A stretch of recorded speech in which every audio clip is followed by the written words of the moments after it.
तो ये गाइस आज की इस वीडियो में हम लोग देखने वाले हैं CSS बॉक्स मॉडल के बारे में। तो अगर आपको CSS एडवांस तक सीखनी है तो आपको बॉक्स मॉडल आना ही चाहिए। तो हम लोग इस वीडियो में यही देखने वाले हैं। तो अभी तक मैंने क्या हुआ, एक वेबसाइट ओपन की हुई है, उसमें CSS बॉक्स मॉडल की एक इमेज है। तो उसमें बेसिकली लिखा हुआ है it consist of margin, border, padding and content. तो बेसिकली होता क्या है, इसमें हमारा बीच में कंटेंट होता है, उसके बाहर पैडिंग होती है, फिर उसके बाद बॉर्डर होता है और उसके बाद मार्जिन होती है। तो अभी मैंने क्या हुआ है, अपने पीसी में एक इमेज ओपन की हुई है बॉक्स मॉडल की। तो आपको इसमें क्लियरली समझ में आ जाएगा कि क्या होता है बॉक्स मॉडल। तो बॉक्स मॉडल में बेसिकली होता क्या है, बीच में कंटेंट होता है, उसके अराउंड पैडिंग होती है। पैडिंग बेसिकली स्पेस होता है बॉर्डर और कंटेंट के बीच में। फिर उसके बाद हमारा बॉर्डर आता है पैडिंग के बाद, और फिर उसके बाद मार्जिन आता है। तो आप इस वेबसाइट में भी वो डिफिनीशन तीनों देख सकते हैं, चारों, कि क्या क्या होती हैं, मार्जिन, पैडिंग, बॉटम। अभी मैं आगे इस वीडियो में अच्छे से एक्सप्लेन करने वाला हूँ इन तीनों को। तो बिना किसी टाइम वेस्ट के चलिए अपनी HTML फाइल बना लेते हैं। HTML फाइल बनाने के बाद अगर आप विजुअल स्टूडियो कोड में है तो डॉक लिख के एंटर प्रेस करेंगे तो आपके लिए एक स्टार्टअप कोड जनरेट हो जाएगा HTML का। इसके बाद मैं करता क्या हूँ, इसमें जल्दी से एक बेसिक HTML लिख दे रहा हूँ।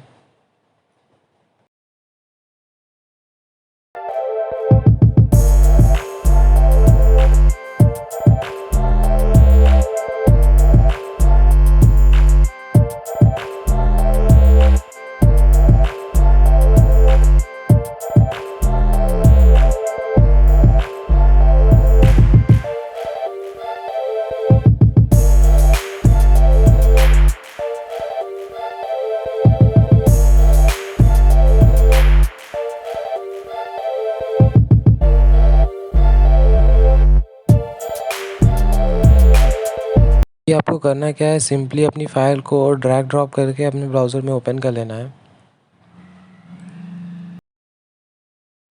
तो ये बेसिक सी HTML है हमारी। अब मैं करने क्या वाला हूँ, एक CSS फाइल बनाने वाला हूँ। तो CSS फाइल बनाने के लिए सिंपली आप नाम कुछ भी दीजिए, लेकिन नाम लिखने के बाद आपको .css लिखना पड़ेगा ताकि ये CSS फाइल बने। CSS फाइल का बेसिकली एक्सटेंशन .css होता है। तो अब मैं करने क्या वाला हूँ, मैं CSS फाइल को अपनी HTML फाइल से लिंक करने वाला हूँ। लिंक करने के लिए सिंपली मैं लिंक लिख के एंटर प्रेस करूँगा तो मेरे लिए एक लिंक टैग जनरेट हो जाएगा।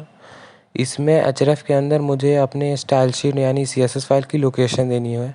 तो इस लोकेशन देने के लिए बेसिकली मैं लिखूँगा // उसके बाद style.css। इससे होगा क्या कि जो मेरी CSS फाइल है वो इस HTML फाइल के साथ लिंक्ड हो जाएगी। तो अब मैं करने क्या वाला हूँ, मैं जो मेरा डिव है उसको स्टाइलिंग देने वाला हूँ अपनी CSS फाइल में। जैसे मैंने क्लास दी है कंटेनर, तो मैं अब करूँगा क्या, इसको बॉर्डर दूँगा 4 पिक्सल सॉलिड ब्लू।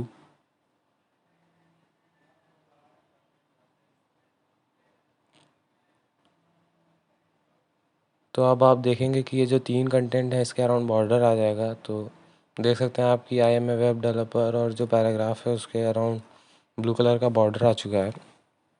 अब मैं करूँगा क्या है कि मैं जल्दी से आपके लिए एक HTML लिख लेता हूँ, एक डिव और बना लेता हूँ ताकि आपको अच्छे से समझ में आए कि यहाँ पे बॉक्स मॉडल है क्या।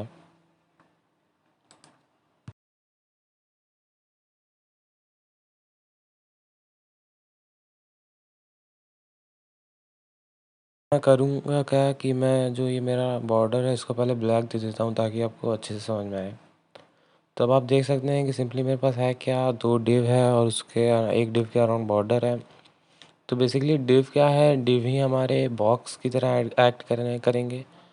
तो अब मैं करता क्या हूँ, इसको अपने ब्राउज़र में ओपन कर लेता हूँ। ब्राउज़र में ओपन करने के बाद आप राइट क्लिक करके इंस्पेक्ट पे क्लिक करेंगे तो आपके सामने एक डेवलपर टूल ओपन हो जाएगा। मैंने ये डेवलपर टूल पिछले वीडियो में अच्छे से एक्सप्लेन किया है, उसका लिंक नीचे डिस्क्रिप्शन में या फिर ऊपर आई बटन पे होगा। तो अभी आप देख सकते हैं यहाँ पे मेरे पास बहुत सारे ऑप्शन है। मेरे पास एलिमेंट्स है, एलिमेंट्स के अंदर मेरे पास जो बेसिक सी HTML है वो लिखी हुई है। यहाँ पे मेरे पास कंटेंट डिव है और मेरे जितने भी डिव्स हैं वो सारे हैं। ऊपर मेरे पास इंस्पेक्ट सिलेक्टर है। बेसिकली इस इंस्पेक्ट सिलेक्टर को यूज़ करके मैं अपने HTML में कोई भी एलिमेंट को इंस्पेक्ट कर सकता हूँ। अब मैंने किया क्या हुआ है, मैंने जो मेरा डिव है जिसको क्लास मैंने कंटेनर दिया है उसको सिलेक्ट कर लिया है। इसको सिलेक्ट करने के बाद बेसिकली आप राइट साइड में देखेंगे तो आपके पास बहुत सारे ऑप्शंस होंगे। इसमें आप कंप्यूटर पे क्लिक करेंगे तो आपको बॉक्स मॉडल ओपन हो जाएगा। अगर आप स्टाइल्स के अंदर आएँ तो स्टाइल्स में आप देख सकते हैं मेरे पास एक CSS जो मैंने हम लोग ने लिखी है 4 पिक्सल सॉलिड ब्लैक वो है। नीचे स्क्रॉल करेंगे तो नीचे आपके पास बॉक्स मॉडल है। बेसिकली यही बॉक्स मॉडल है, मैं आपको जूम करके दिखाता हूँ। बीच में कंटेंट है हमारे पास, फिर पैडिंग है, फिर बॉर्डर है, फिर मार्जिन है। ध्यान से देख लीजिए, ये यही CSS बॉक्स मॉडल होता है हमारा, जिसमें पैडिंग होती है बीच में, पैडिंग होती है, फिर बॉर्डर होता है और मार्जिन होता है और बीच में हमारा कंटेंट होता है। तो अब मैं करने क्या वाला हूँ, मैं इस वीडियो में आपको बेसिकली पैडिंग लिख के बताऊँगा और समझाऊँगा कि क्या होती है। तो अभी मैं करने क्या वाला हूँ, मैं आपको इस जो मेरा कंटेनर है उसको पैडिंग दे के दिखाने वाला हूँ। तो पैडिंग देने के लिए सिंपली आप जाइए CSS में और कंटेनर के अंदर पैडिंग लिखिए, PA आपको स्पेलिंग आती ही होगी। तो पैडिंग लिखने के बाद आप पैडिंग कुछ भी दे सकते हैं, मैं 50 पिक्सल दे देता हूँ। तो अभी ध्यान से देखिएगा होगा क्या पैडिंग देने के बाद। पैडिंग देने के बाद ये जो मेरा IM वेब डेवलपर हेडिंग है उसको ध्यान से देखिएगा। तो आप देख सकते हैं अभी हुआ क्या है, इसके अराउंड स्पेस आ गया है बॉर्डर और कंटेंट के बीच में। जो मेरा कंटेंट है वो हुआ क्या है, basically right side, top side और लेफ़्ट साइड से 50 पिक्सल्स की डिस्टेंस पे आ गया है। तो अभी अगर आप अपने ब्राउज़र में राइट क्लिक करके इंस्पेक्ट करेंगे तो आप अपने उसके बाद आप अपने कंटेनर को सिलेक्ट करिए। उसके बाद जाइए स्टाइल्स में, स्टाइल्स के अंदर आप देख सकते हैं जो बॉक्स मॉडल है उसमें ऊपर पैडिंग जो है उसका अमाउंट 50 पिक्सल लिख कर आ गया है। आप इस पर डबल क्लिक करके आप अगर अब डबल क्लिक करने के बाद अप एरो की प्रेस करिए तो आप इसकी पैडिंग की वैल्यू को बढ़ा सकते हैं और घटा सकते हैं। बट आप इसकी वैल्यू को चेंज करेंगे तो आप ऊपर देख सकते हैं कि कैसे आपका कंटेंट जो है वो चेंज हो रहा है। बेसिकली मैं आपको बता चुका हूँ, बॉर्डर और कंटेंट के बीच में जो गैप होता है वही पैडिंग होती है। आप जब इस पर कर्सर ले जाएंगे तो ऊपर ये हाईलाइट भी हो जाएगा। तो आई होप आपको यहाँ तक ये समझ में आ ही गया होगा कि पैडिंग कैसे काम करती है। मैं